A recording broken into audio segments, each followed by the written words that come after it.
What is going on, everybody? Been a diehard Pistons fan since '03 and eager to see this team getting back to playing winning basketball. In today's video, I want to discuss and reevaluate the Pistons selecting Ron Holland with the 5th overall pick in this summer's NBA draft. I want to talk about how I felt about the pick on draft night, how I feel about the pick now, the differences between those two feelings and what has happened in between that has helped me change my mind. And then towards the end of the video, just talk about overall broader expectations for Ron Holland's rookie year. So to kind of zoom out and backtrack and give you guys even some more extra information, if you guys weren't aware, which most of you probably aren't, the NBA draft is something that I've always had a bit of a special interest in, dating all the way back to like the late 2000s. I've always just been a huge NBA draft guy, even when the Pistons were good and not picking in the lottery. It was always one of my favorite things to make mock drafts and see how it plays out. So just like every other year, I did a lot of independent scouting and watching of everybody that could be falling in the Pistons' lap. When I originally started to watch Ron Holland tape and tune into him occasionally, most of the reason why I was watching him was watch his teammate Matas Buzelis with the G League Ignite.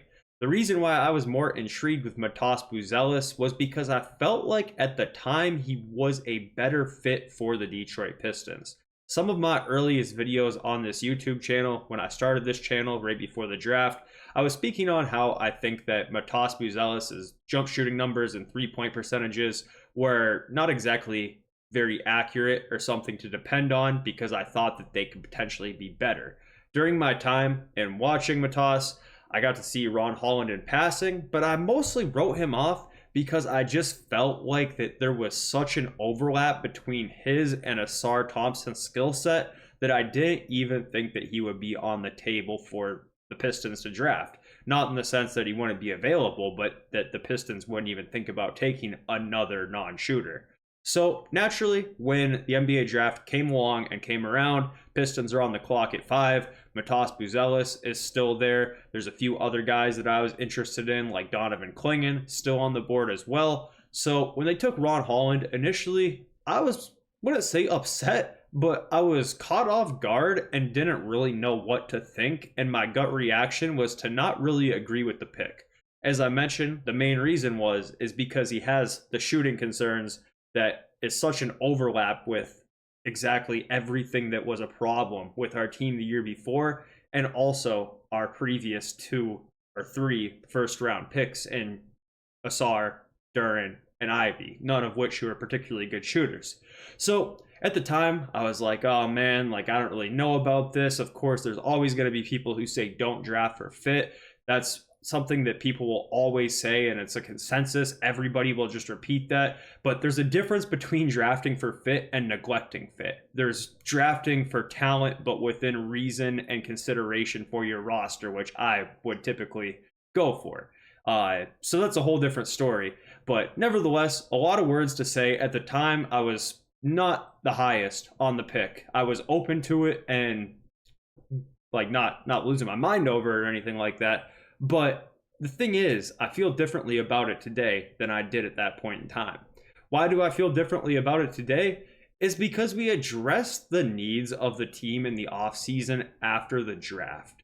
I did not know at the time when we drafted Ron Holland that we would be landing Tim Hardaway Jr., Malik Beasley, Tobias Harris, all guys who can definitely shoot the three-pointer. I didn't know for sure that we would be re-signing Fontecchio on a team-friendly deal. I didn't know that we would be getting rid of Wiseman and getting rid of a few other players on the team that just couldn't shoot the ball at all. So now, looking back on it, I don't think it was the worst idea in the world. Not only do I not think it was the worst idea in the world, I think it was the best pick that they could have made with the 5th selection.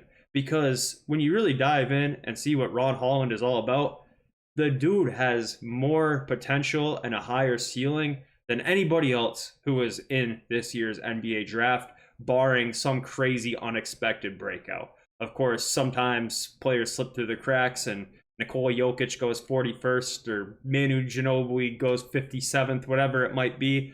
But when you kind of zoom out and look at all the picks in the NBA draft, Ron Holland, in my eyes, has the most potential to be a two-way bona fide superstar in the NBA. It's just going to take some time to work.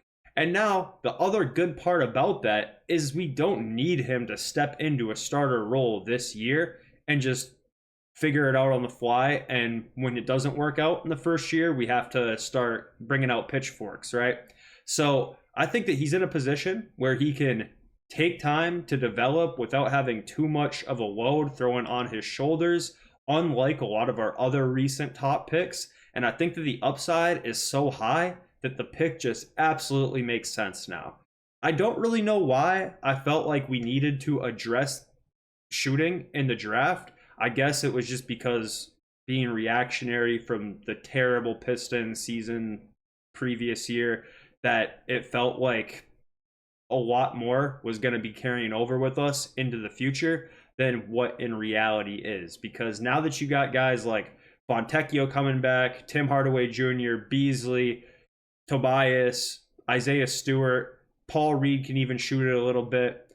Now you have these guys where you can start to build certain lineups where you don't have to worry about playing Asar and Holland and Duran all at the same time, which on draft night felt like a real possibility. But now when you look at the depth chart and the roster, you realize that that is almost certainly not going to happen. And if it does, it won't be very often.